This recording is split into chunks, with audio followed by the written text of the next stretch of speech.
اس کے بعد فرماتے ہیں کہ انہوں نے مقدمے میں 3 فصلیں رکھی ہیں۔ پہلی فصل میں علم نحو کی تعریف، اس کی غرض و غایت اور اس کے موضوع کو بیان کریں گے۔ علم نحو کی تعریف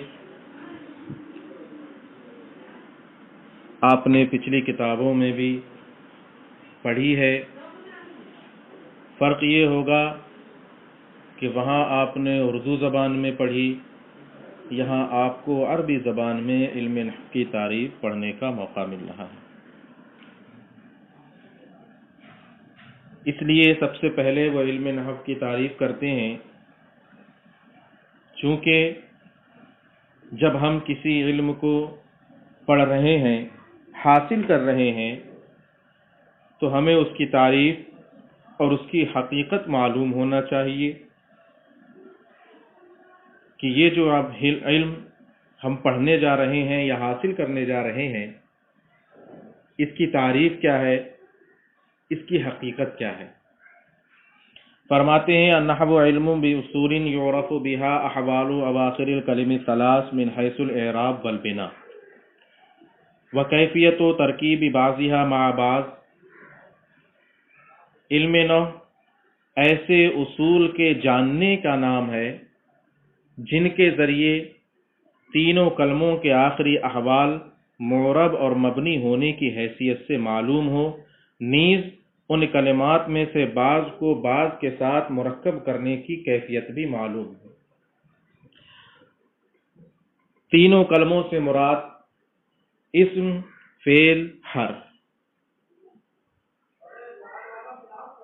اسم، فعل اور حرف، انہی تینوں کلموں کے آخری حالات کہ وہ معرب ہے یا مبنی ہے، وہ کس حالت میں ہے، اس چیز کو جاننے کے لیے جس علم کی ضرورت ہے اسی علم کا نام علم نحو ہے۔ اور ساتھ ہی ساتھ بعض کو بعض کے ساتھ جب ملانا ہو، مفردات کو مرکب کرنا ہو، اسم و فعل کو ملانا ہو، مرکب کرنا ہو، یا اسم، فعل، حرف سب کو ملا کر ایک کلمہ بنانا ہو، تو اب ان میں ملانے کی جو ترکیب ہوگی، جو طریقہ ہوگا کہ کس کو مقدم کیا جائے گا، کس کو مؤخر کیا جائے گا، ان کو مرکب کرنے کی جو صورت ہوگی، اس مرکب کرنے کا جو طریقہ ہوگا، وہ طریقہ بھی ہمیں علم نحو سے معلوم ہوگا۔ تو لہذا علم نحو ایسے اصول کے جاننے کا نام ہے جن کے ذریعے تینوں کلموں کے آخری احوال معرب اور مبنی ہونے کی حیثیت سے معلوم ہو، اور ساتھ ساتھ بعض کلمات کو بعض کے ساتھ ملانے کی کیفیت بھی معلوم ہو۔ یہ علم نحو کی تعریف ہوئی۔ اس کے بعد علم نحو کی غرض و غایت۔ ہم جو بھی علم پڑھیں یا آپ جو بھی علم پڑھیں، جو بھی کام کریں، اس میں آپ کا ایک مقصد ہوگا، ایک غرض و غایت ہوگی کہ ہم یہ کام کیوں کر رہے ہیں یا ہم یہ علم کیوں حاصل کر رہے ہیں۔ مثلا ایک آدمی درزی کے پاس جاتا ہے اور اس سے سلائی کا کام سیکھنا چاہتا ہے۔ اس کا مقصد کیا ہے، وہ کیوں ٹیلر بننا چاہتا ہے، وہ کیوں درزی بننا چاہتا ہے، تو اس کی بھی اپنی ایک غرض و غایت ہے کہ وہ جب درزی بن جائے گا، لوگوں کے کپڑے سیے گا، اس سے اپنے اہل و عیال کی پرورش کرے گا۔ تو وہ جو کپڑے سینے کی کوشش کر رہا ہے یا کپڑے سلنا سیکھ رہا ہے، اس سے ایک غرض، ایک اس کا مقصد وابستہ ہے۔ اسی طرح ہم بھی کوئی علم پڑھ رہے ہیں یا ہم یہ جو علم نحو پڑھ رہے ہیں، ہمیں بھی ہمارا مقصد اور ہماری غرض و غایت معلوم ہونا چاہیے کہ ہم اس علم کو کیوں پڑھ رہے ہیں۔ تو اس علم کی غرض و غایت ذہن کو خطائے لفظی سے کلام عرب میں محفوظ رکھنا، یہ اس کی غرض و غایت ہے۔ اگر علم طلب کرنے والے کو اس علم کی غرض و غایت ہی معلوم نہ ہو، اس کا مقصد ہی معلوم نہ ہو، تو اب اس کا طلب کرنا، اس کا حاصل کرنا بے فائدہ نظر آئے گا، اور اسے علم کے حاصل کرنے میں کسی طرح کی رغبت محسوس نہیں ہوگی، اور وہ اس کو حاصل کرنے سے پیچھے ہٹنے کی کوشش کرے گا۔ لیکن جب طالب علم کو اپنے علم کے حاصل کرنے کا مقصد معلوم ہو، اس کی غرض معلوم ہو کہ اس علم سے اسے کیا فائدہ ہوگا، اس علم کی غرض و غایت کیا ہے، تب ایسی صورت میں وہ اس علم کو حاصل کرنے میں مزید رغبت پیدا کرے گا اور اس کے حاصل کرنے میں مزید کوشش کرے گا۔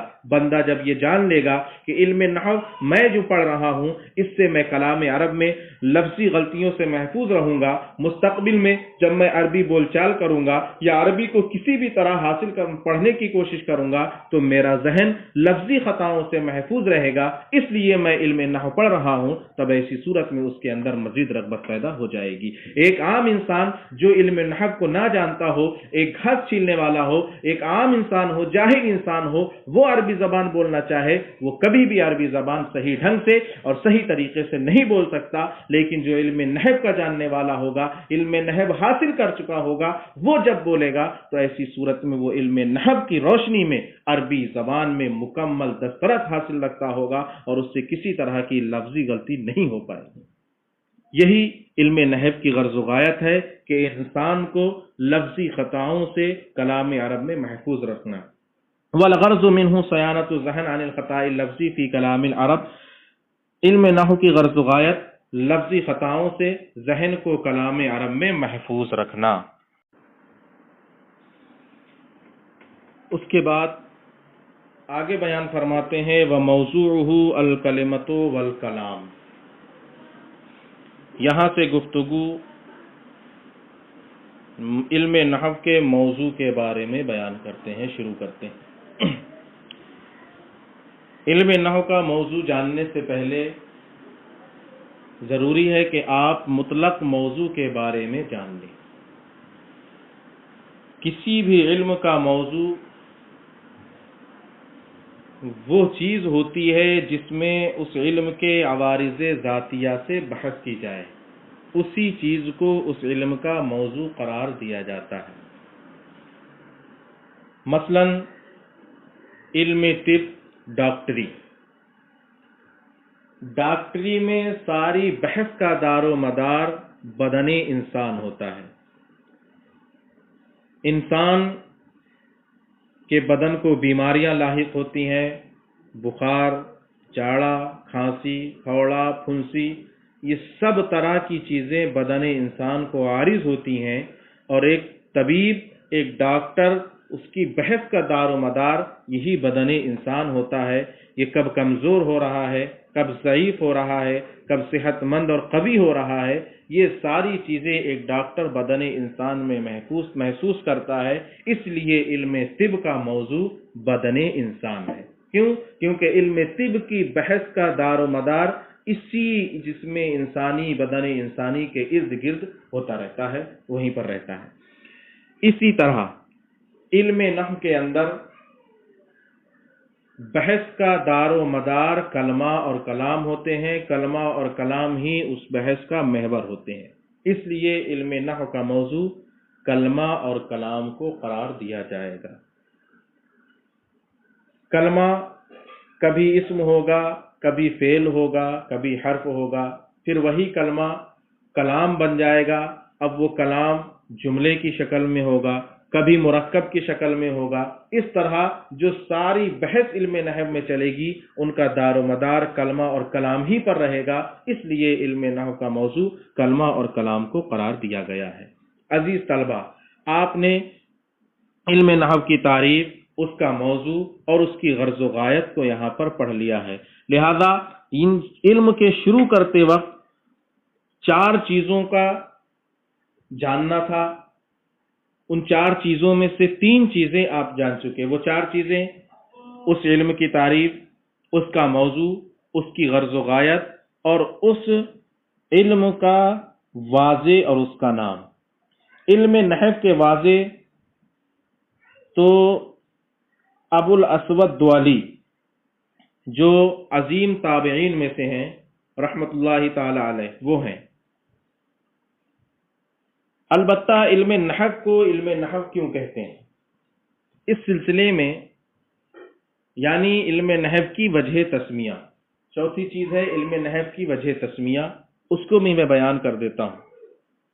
حضرت علی رضی اللہ تعالی عنہ نے ایک مرتبہ حضرت ابو الاسود دؤلی رحمۃ اللہ تعالی علیہ سے فرمایا کہ ہماری زبان یعنی عربی زبان میں قواعد کی کوئی کتاب، کوئی رسالہ مرتب کرو۔ تو حضرت ابو الاسود دؤلی نے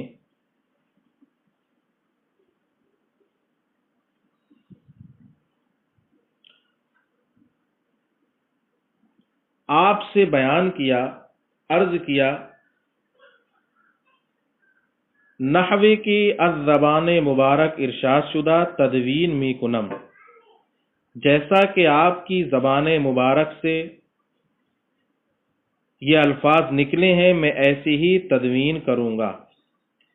نحو کے یہ استعمال ہوا تو بس اسی کی وجہ سے اس علم کا نام علم نحو رکھ دیا گیا۔ نحو کا معنی جیسے، جیسے آپ نے بیان کیا، یعنی حضرت ابو الاسود کہتے ہیں جیسا آپ نے بیان کیا میں ویسے ہی اس کو مرتب کر دوں گا۔ تو انہوں نے لفظ نحو کا استعمال کیا، اسی نحو کے استعمال ہونے کی وجہ سے اس علم کا نام ہی علم نحو رکھ دیا گیا۔ یہ اس کی وجہ تسمیہ۔ تو یہ چار چیزیں آپ کو یہاں شروع میں جاننا تھیں: علم کی تعریف، اس کا موضوع، اس کی غرض و غایت اور علم کی وجہ تسمیہ۔ ان چار چیزوں کو یہاں پر بیان کر دیا۔ واضح ہے حضرت ابو الاسود دؤلی رحمۃ اللہ تعالی علیہ، علم کی وجہ تسمیہ وہ بھی بیان کر دی گئی، اور علم کی تعریف، اس کا موضوع اور اس کی